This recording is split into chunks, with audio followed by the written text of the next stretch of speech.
भगवान की स्तुति करते हैं। बड़ा सुंदर भाव प्रस्तुत किया है। कहती है नमस्ते पुरुषम त्वाद्यम ईश्वरम प्रकृते परम। आप समस्त देहधारियों के भीतर भी हैं और बाहर भी हैं, किंतु फिर भी दिखाई नहीं देते। क्यों? अलक्ष्यम, माया के कारण आप दिखा ही नहीं देते। माया जवनिकाच्छन्न अज्ञाधोक्षजमव्ययम् न लक्ष्यसे मूढदृशा नटो नाट्यधरो यथा।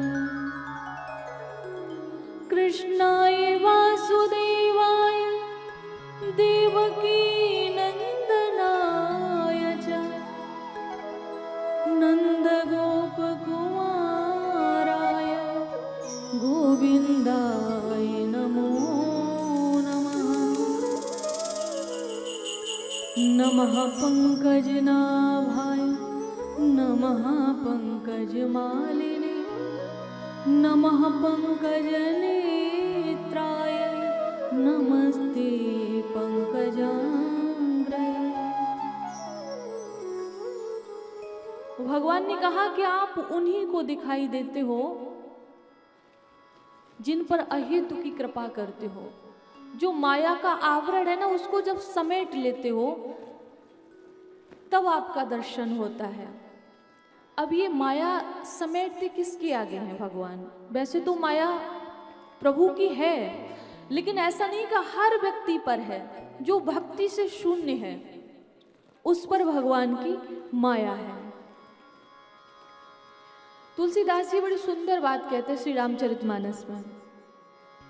जो नित्य भगवान को भोग लगाता है, जो नित्य भगवान को प्रसाद अर्पण करता है, शुद्ध भाव रखता है, जो कुछ खरीद के लाएगा पहले भगवान को, भगवान के चरणों में अर्पण करेगा, भगवान उसके सामने से अपनी माया को हटा लेते हैं। आप जैसे वृंदावन जाएंगे, बिहारी जी का दर्शन करेंगे तो पर्दा लगी होगी तो आपको दर्शन नहीं होगा, वो पर्दा ही माया है। ऐसे ही हमारी आंखों के सामने माया का पर्दा है। तो भगवान माया का पर्दा किसके सामने से हटाते हैं?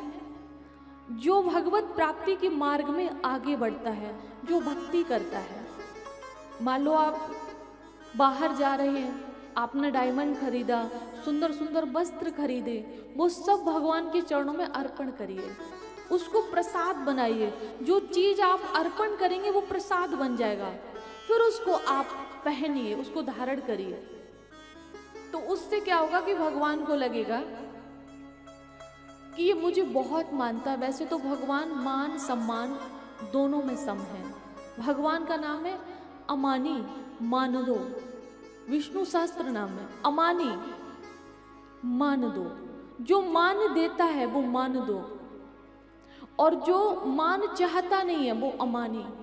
भगवान मान देते हैं, मान चाहते नहीं हैं, लेकिन फिर भी हम उनकी संतान हैं तो उन्हें सम्मान देते हैं, तो उनको प्रसन्नता होती है, उनको खुशी होती है। भगवान कहते हैं कि पत्रम पुष्पम फलम तोयम, कि मुझे खुश करने के लिए अगर श्रद्धा से, भाव से व्यक्ति एक पत्ता, एक पुष्प, फल, जल अगर हमारे चरणों में चढ़ाता है तो मैं उसी से खुश हो जाता हूँ, प्रसन्न हो जाता हूँ। लेकिन शर्त है यो में भक्त्या प्रयच्छति। हम गलती कहाँ पे करते हैं? चढ़ाते तो खूब हैं, चढ़ाते खूब हैं, खूब भोग लगाते हैं, खूब स्तुतियों का गान करते हैं, लेकिन क्या होता? मन गड़बड़ करता है। कहीं ना कहीं भक्ति में गड़बड़ होता, भक्ति से शून्य हो जाते हैं। प्रभु प्रसाद सुचि सुवग सुवासा सादर जासुलई नित नासा। तुम ही निवेदित भोजन करही प्रभु प्रसाद पटभूषण धरही। जो तुम्हें निवेदित भोजन करता है और उसके बाद खाता है, हे राम तुम उनके हृदय में रहिए।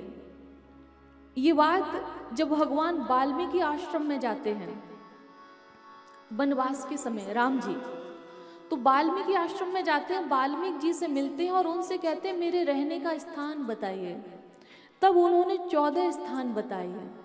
उन 14 स्थानों में क्या कहा है?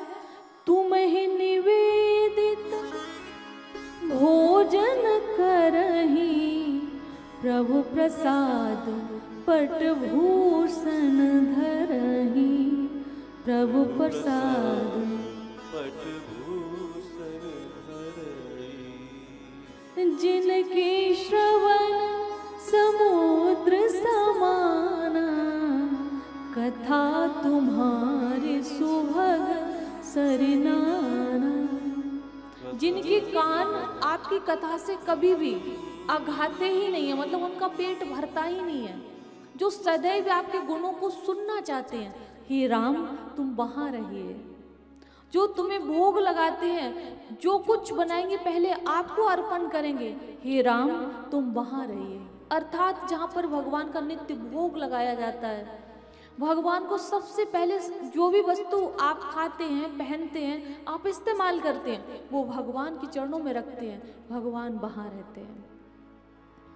काम को मद मान न मोहा, काम को मद मान न मोहा, लोभ न क्षोभ न राग न द्रोहा।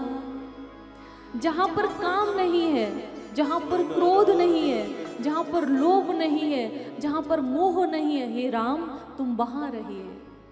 इसीलिए तो कहा जाता है कि इनसे परे होइए, काम से, लोभ से, मोह से, मद से, मात्सर से, इन सब से आप परे होइए। जब हम परे हो जाएंगे तो हमारा हृदय शुद्ध हो जाएगा, और जब शुद्ध हो जाएगा तो ईश्वर की प्राप्ति हो जाएगी। और विशेष बात, कहे सत्य प्रिय वचन विचारी, जागत सोवत शरण तुम्हारी, जागत सोवत शरण तुम्हारी। कि जो जागते और सोते हुए आप ही को याद करते हैं। रामचरितमानस में 2 से 3 जगह आया है, जब शिव जी जागते थे, राम राम शिव सिमरन लागे, राम राम शिव सुमिरन लागे, और जाने हु सती जगत पत जागे। कि जब राम राम करके शिव जी आंखें खोलते थे तो पार्वती को पता लग जाता था कि अब शिव जी जाग गए हैं, समाधि से बाहर आ गए हैं। और जब हनुमान जी लंका में गए हैं तब भी ये प्रसंग आया हुआ है कि जब विभीषण जागे हैं तो राम राम कहकर। अर्थात हम कब जागते हैं? जब राम राम करते हैं। आगे बड़ी सुंदर है, तुम्हें छाड़े गति दूसरी नाही, तुमरे छाड़े गति दूसर नाही, राम बसो तिनके मन माही, राम बसो तिनके मन माही। अर्थात कोई मुसीबत, कोई तकलीफ आ रही है, जैसे पांडवों को जब भी तकलीफ आई कृष्ण के पास गए हैं, द्रौपदी के ऊपर मुसीबत आई कृष्ण के पास गए हैं, प्रहलाद को जब भी मुसीबत आई तो उन्होंने भगवान का स्मरण किया है। किसी का इस दुनिया में नहीं, अपनी माँ से भी नहीं कहा, जबकि माँ भगवान की भक्त थी, लेकिन अपनी माँ से भी नहीं कहा कि माँ पिता सता रहे हैं, आप इन्हें रोकिए, इनसे कुछ कहिए, नहीं, केवल भगवान का नाम लिया। परिणाम, पर्वतों से गिराया, सर्पों से डसवाया, जहर खिलाया, हाथियों से खुलवाया, अग्नि में जलाया, लेकिन प्रहलाद का कुछ भी बिगाड़ नहीं पाया, क्योंकि उन्होंने भगवान के नाम का आश्रय लिया था। ये नाम कहते हैं ना कि बहुत छोटा है देखने में, लेकिन एक मंत्र है।